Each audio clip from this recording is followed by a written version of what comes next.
রাজ্যপালের সংস্পর্শ আতঙ্ক কমছে না তৃণমূল কংগ্রেসের। বরানগর থেকে নির্বাচিত হয়েছেন তৃণমূল কংগ্রেসের বিধায়িকা সায়ন্তিকা বন্দ্যোপাধ্যায়। তিনি রাজভবনে যেতে চাইছেন না।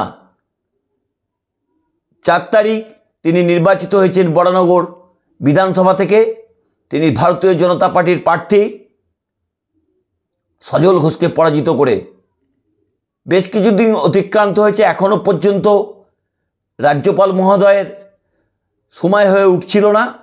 কিন্তু যখন সময় হয়ে উঠল তখন কিন্তু তৃণমূল কংগ্রেসের পক্ষ থেকে সেই যে পুরনো আতঙ্ক, সেই পুরনো আতঙ্ক কমছে না। রাজভবনে যেতে নাকি ভয় পাচ্ছেন সায়ন্তিকা বন্দ্যোপাধ্যায়।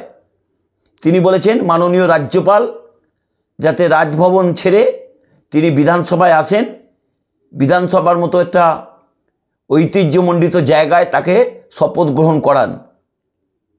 কিন্তু রাজ্যপাল মহোদয় তিনি বাংলার লাট সাহেব, তিনি রাজভবন ছেড়ে বেরোতে চাইছেন না।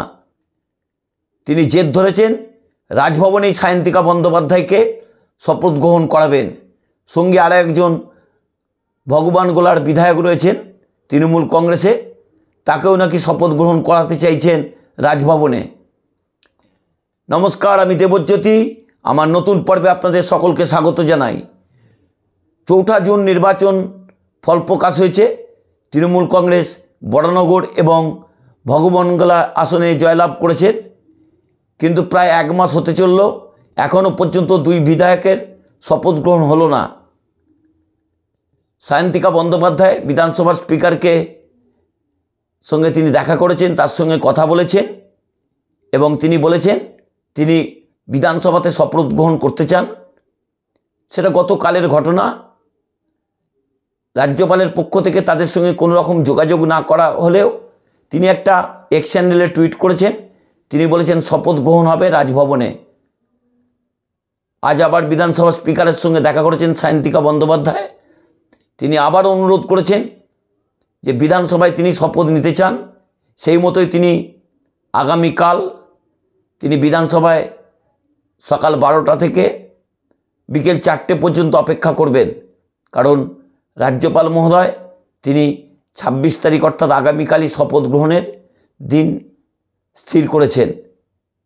কারণ তৃণমূল কংগ্রেসের একটা রাজভবনের প্রতি আতঙ্ক রয়েছে। কারণ এই রাজভবনের যে কর্তা লাট সাহেব সিবি আনন্দ বোস, তার বিরুদ্ধে এর আগে 2টি শ্লীলতাহানির অভিযোগ উঠেছে। যেহেতু তার হাতে সংবিধানের ক্ষমতা আছে, তাই পুলিশের পক্ষ থেকে তারা তদন্ত করতে চাইছেন না বা পারছেন না। রাজভবনের একজন মহিলা কর্মী তার চাকরি পার্মানেন্টের জন্য রাজ্যপালের কাছে গেছিলেন। সেখানে রাজ্যপাল নাকি তার সঙ্গে বেশ কিছু কুকথা বলেছেন, কুব্যবহার করেছেন। তিনি কাঁদতে কাঁদতে হেয়ার স্ট্রিট থানাতে অভিযোগ দায়ের করেছেন। কিন্তু রাজ্যপালের একটা ক্ষমতা রয়েছে, সেই ক্ষমতার জন্যই কলকাতা পুলিশ কিন্তু সমস্ত তথ্য হাতে পেয়েও রাজ্যপালের বিরুদ্ধে ব্যবস্থা নিতে পারছেন না। আজকে তিনি রাজ্যপাল আছেন, কাল হয়তো তিনি রাজ্যপাল থাকবেন না। সেই জন্যই কিন্তু তিনি যত পারছেন বিজেপির হয়ে চাটুকারিতা করছেন। কারণ এই রাজভবনের অলিন্দ থেকে তাকে যদি সরকার সরিয়ে দেয় তখন কিন্তু তার বিরুদ্ধে ফৌজদারি মামলা যেগুলো আছে 2টি কেসই কিন্তু চালু হবে। তখন তার কোথায় অবস্থান হবে?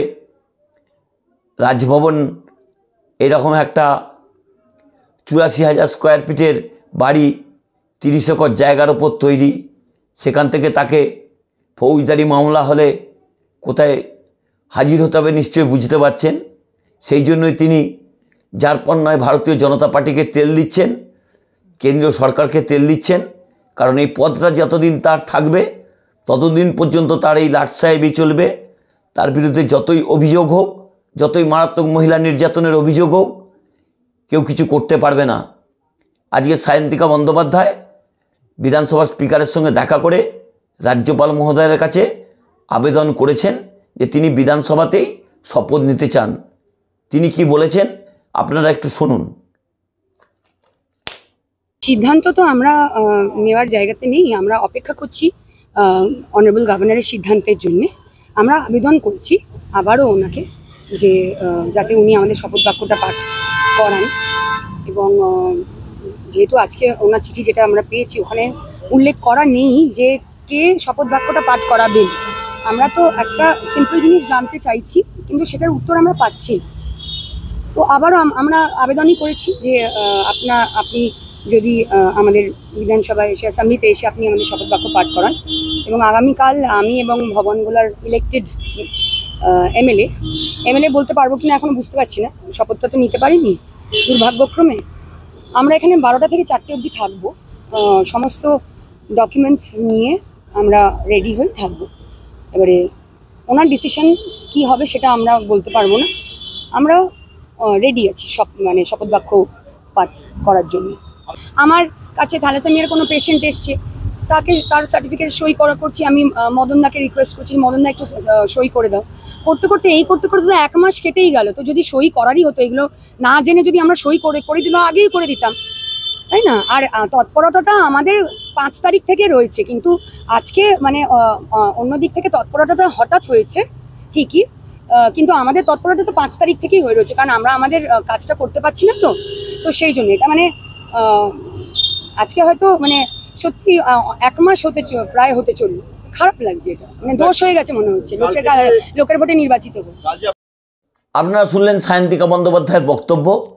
তবে তিনি তার সংস্পর্শে যেতে আতঙ্ক বোধ করছেন, সে কথা হয়তো পরিষ্কার করে তিনি সংবাদ মাধ্যমের কাছে বলেননি, কারণ তাদের দলনেত্রী মমতা বন্দ্যোপাধ্যায় রাজ্যপাল মহোদয়ের বিরুদ্ধে 2খানা শ্লীলতাহানির অভিযোগের পর তিনি বলেছেন, আমি বাবা রাজভবনে রাজ্যপালের পাশে বসবো না, যদি কোনো প্রয়োজন হয় রাজভবনের গেটে তার সঙ্গে কথা বলবো। রাজ্যপাল তারপরে আবার তিনি তার ক্ষমতা জাহির করতে হবে। তিনি বলেছেন রাজ্যের নির্বাচিত মুখ্যমন্ত্রী, তাকে নাকি তিনি রাজভবনে ঢুকতে দেবেন না। কি সুন্দর আবদার!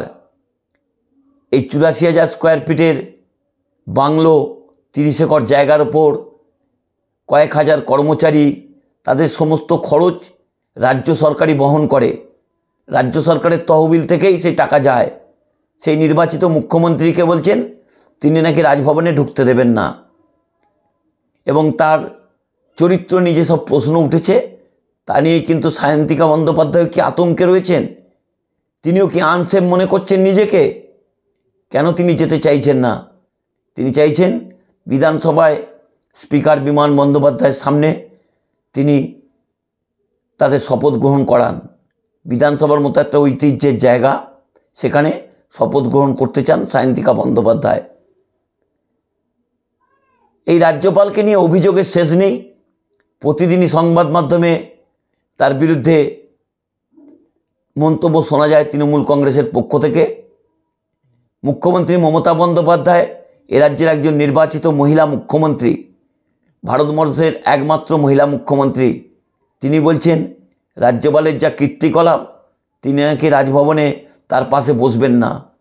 সায়ন্তিকা বন্দ্যোপাধ্যায় একজন মহিলা, তিনি বরানগর থেকে নির্বাচিত হয়েছেন।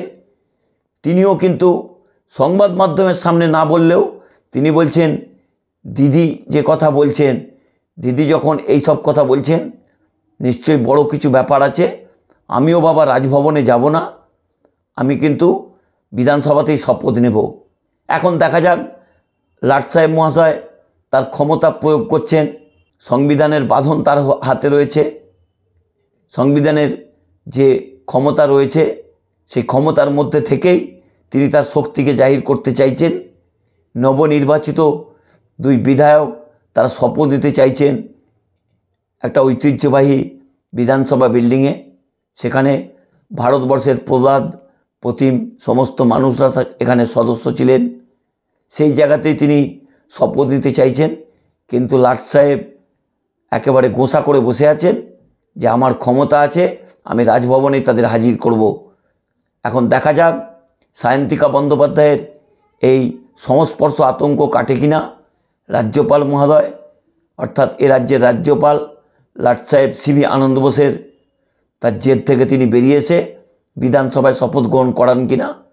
তবে তিনি করাবেন বলে মনে হয় না, কারণ তিনি তো অন্যের কথায় চলেন। তিনি একটা সেপাই, তালপাতার সেপাই, যখন তখন পাখনা নাড়ান, যখন তখন তার পাখা নাড়াচ্ছেন, কারণ তাকে তো রাজ্যপাল পদে থাকতেই হবে, নাহলে কিন্তু তার যে অবস্থান ওই জায়গাতেই হবে, কারণ ফৌজদারি মামলা। নমস্কার, শুভরাত্রি।